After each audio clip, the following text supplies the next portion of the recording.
بسم اللہ الرحمن الرحیم۔ السلام علیکم۔ آج میں بیان کروں گا جنگ صفین۔ جنگ جمل سے فارغ ہونے کے بعد حضرت علی رضی اللہ تعالی عنہ نے اہل شام کے ساتھ جنگ کرنے کا پروگرام بنایا۔ چنانچہ آپ نے فرمایا، اب ضروری ہے کہ معاویہ رضی اللہ تعالی عنہ میری بیعت کریں۔ چنانچہ حضرت علی رضی اللہ تعالی عنہ نے حضرت معاویہ رضی اللہ تعالی عنہ سے جنگ کرنے کے لیے لشکر تیار کر لیا، اور اس جنگ میں بچنے کی ایک ہی صورت تھی کہ حضرت معاویہ رضی اللہ تعالی عنہ بیعت کریں، لیکن وہ بیعت کا مطالبہ مسترد کر چکے تھے۔ اس لیے حضرت علی رضی اللہ تعالی عنہ 1,00,000 افراد پر مشتمل لشکر لے کر شام کے اندر صفین کے مقام پر پہنچ گئے۔ جب حضرت معاویہ رضی اللہ تعالی عنہ نے حضرت علی رضی اللہ تعالی عنہ کی چڑھائی کے متعلق سنا تو منبر پر تشریف لائے اور کہا، حضرت علی عراق سے ایک لشکر لے کر تمہاری طرف نکلے ہیں، تمہاری کیا رائے ہے؟ لوگوں نے اپنی ٹھوڑیاں اپنے سینوں پر رکھ لیں اور سر تسلیم کم کر دیے۔ چنانچہ حضرت ذوالقلع حمیری کھڑے ہوئے اور کہا، رائے آپ دیں اور عمل ہم کریں گے، اور باقی تمام حاضرین خاموشی سے بیٹھے رہے۔ یہ تھا شامی لشکر کا نظم و ضبط۔ اور ادھر حضرت علی رضی اللہ تعالی عنہ منبر پر تشریف فرما ہوئے اور اللہ تعالیٰ کی حمد و ثنا کے بعد فرمایا، معاویہ شام سے ایک لشکر لے کر تمہاری طرف آ رہے ہیں، تمہاری کیا رائے ہے؟ تو جواباً پوری مسجد شور شرابے سے بھر گئی اور کچھ کہنے لگے، امیر المومنین مشورہ یہ ہے،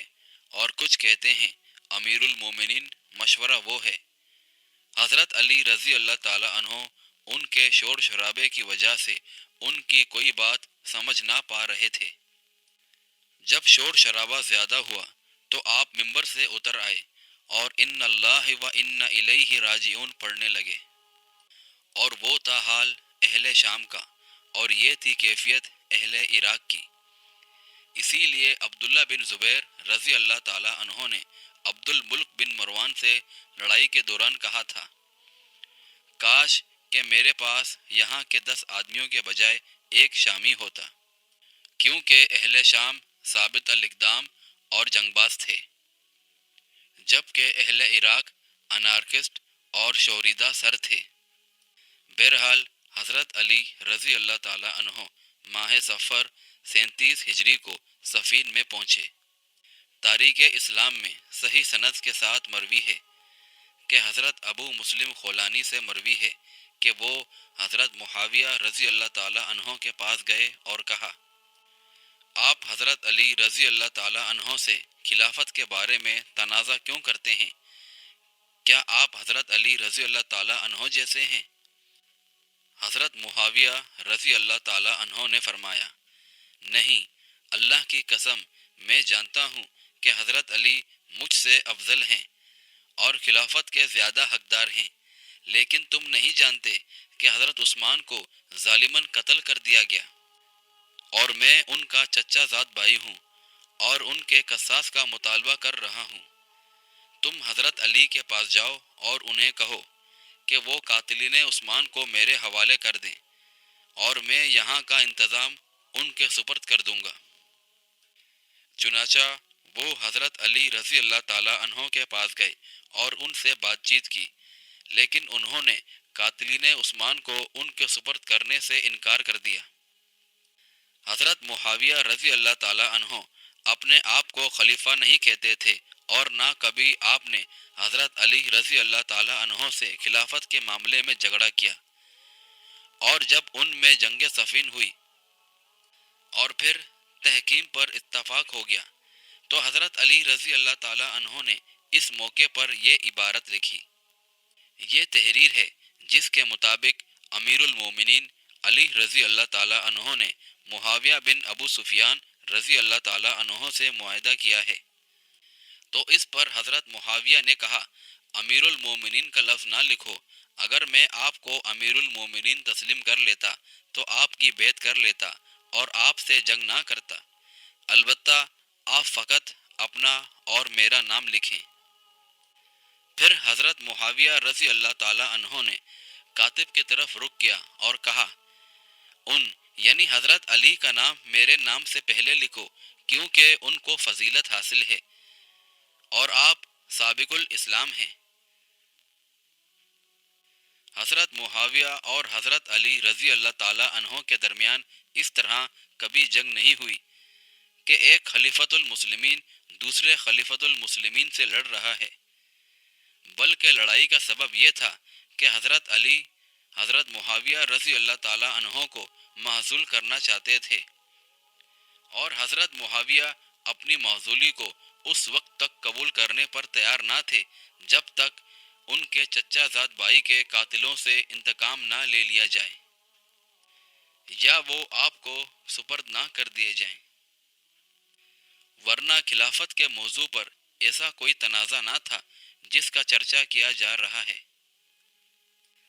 حضرت علی رضی اللہ تعالی عنہ کے لشکر کی تعداد 1,00,000 اور حضرت معاویہ رضی اللہ تعالی عنہ کے لشکر کی تعداد 70,000 افراد پر مشتمل تھی،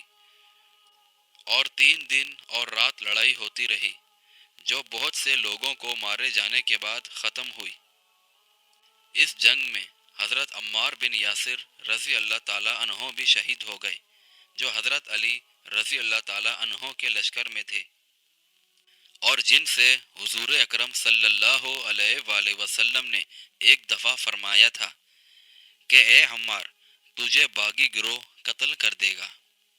امام احمد بن حنبل سے اس حدیث کے متعلق پوچھا گیا تو آپ نے فرمایا میں اس کے متعلق گفتگو نہیں کروں گا، اسے چھوڑ دینا ہی سلامتی کا ذریعہ ہے، اور آپ نے فرمایا حضور اکرم صلی اللہ علیہ وآلہ وسلم کے فرمان کے مطابق انہیں باغی گروہ نے قتل کیا اور خاموش ہو گئے۔ حافظ ابن حجر فرماتے ہیں کہ جمہور علماء ان لوگوں کے برحق ہونے کے قائل ہیں جنہوں نے حضرت علی رضی اللہ تعالی عنہ کا ساتھ دیا، کیونکہ یہ بات ثابت ہے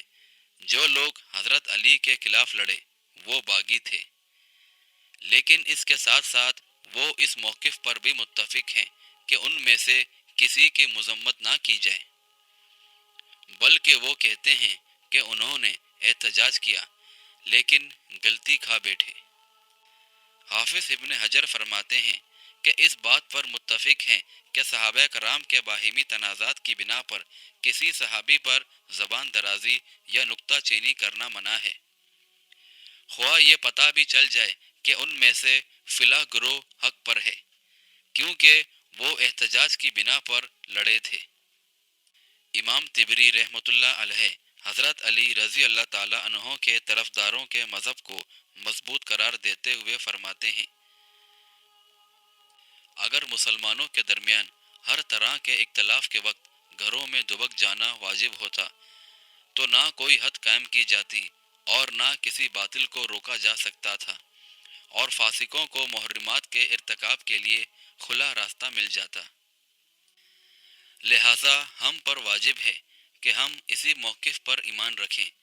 کہ حضرت طلحہ اور زبیر رضی اللہ تعالی عنہ اور حضرت عائشہ صدیقہ رضی اللہ تعالی عنہا، اسی طرح حضرت علی رضی اللہ تعالی عنہ اور ان حضرات کے طرفدار محض احتجاج کی بنا پر لڑے، کیونکہ صورتحال بڑی پرفتن تھی اور خاص طور پر معرکہ جمل کے لیے کوئی تیار نہ تھا اور نہ ہی وہ لڑنا چاہتے تھے۔ امام ابن تیمیہ رحمۃ اللہ علیہ فرماتے ہیں اگر کوئی کہنے والا کہے حضرت علی رضی اللہ تعالی عنہ نے ان سے لڑائی میں پہل کی تو اسے جواب دیا جائے گا کہ انہوں نے حضرت علی رضی اللہ تعالی عنہ کی بیعت اور ان کی اطاعت سے انکار کرنے میں پہلو تہی کی، اور آپ کو حضرت عثمان رضی اللہ تعالی عنہ کے قتل میں شریک اور ظالم ٹھہرایا اور ان کے متعلق جھوٹی شہادت قبول کی، کیونکہ اہل شام میں یہ بات مشہور کر دی گئی کہ حضرت علی رضی اللہ تعالیٰ عنہ قاتل عثمان رضی اللہ تعالیٰ عنہ پر راضی تھے، اور اہل شام کے ہاں یہ جھوٹی شہادت 4 وجوہات کی بنا پر سند قبولیت حاصل کر گئی تھی۔ پہلی یہ کہ امیر المومنین سیدنا عثمان رضی اللہ تعالیٰ عنہ کے قاتلین سے انتقام نہ لینا، اور دوسری جنگ جمل، اور تیسری مدینہ منورہ کو چھوڑ کر کوفہ کو دارالخلافہ بنانا، جبکہ کوفہ قاتلان سیدنا عثمان رضی اللہ تعالیٰ عنہ کی چھاونی تھی، اور چوتھی حضرت علی رضی اللہ تعالیٰ عنہ کے لشکر میں ان لوگوں کا موجود ہونا جو قتل سیدنا عثمان رضی اللہ تعالیٰ عنہ میں ملوث تھے۔ ان 4 وجوہات کی بنا پر شام کے ان پڑھ عوام کو شک ہو گیا کہ سیدنا عثمان رضی اللہ تعالیٰ عنہ کے قتل میں حضرت علی رضی اللہ تعالیٰ عنہ کا ہاتھ ہے، حالانکہ حضرت علی رضی اللہ تعالیٰ عنہ کا ان کے قتل میں کوئی ہاتھ نہ تھا، بلکہ آپ قاتلین عثمان پر لعنت کرتے تھے۔ اگر کہا جائے کہ صرف اتنی بات پر شامیوں کے خلاف لشکر کشی جائز نہ تھی، بلکہ ان کی غلط فہمی دور کرنی چاہیے تھی، تو جواب دیا جائے گا کہ اہل شام کے لیے بھی جائز نہ تھا کہ وہ حضرت علی رضی اللہ تعالیٰ عنہ سے اس بنا پر لڑتے کہ وہ سیدنا عثمان کے قاتلوں کو پکڑنے میں بے بس ہیں، بلکہ اگر حضرت علی رضی اللہ تعالیٰ عنہ قاتلان عثمان سے قصاص لینے کی طاقت رکھتے بھی ہوتے اور انہیں تعویل کی بنا پر یا قطعاً چھوڑ بھی دیتے، تو ان کی اس کوتاہی پر جماعت میں تفریق ڈالنے اور ان کی بیعت سے انکار کرنے کی گنجائش نہ تھی، بلکہ آپ کی بیعت ہر حال میں دین الہی کے لیے درست ترین اور مسلمانوں کے لیے نفع مند تھی۔ اور اس بیان کا اگلا حصہ دیکھنے کے لیے ہماری ویڈیو دیکھیں، جس کا نام ہے تحکیم ثالثی کا واقعہ۔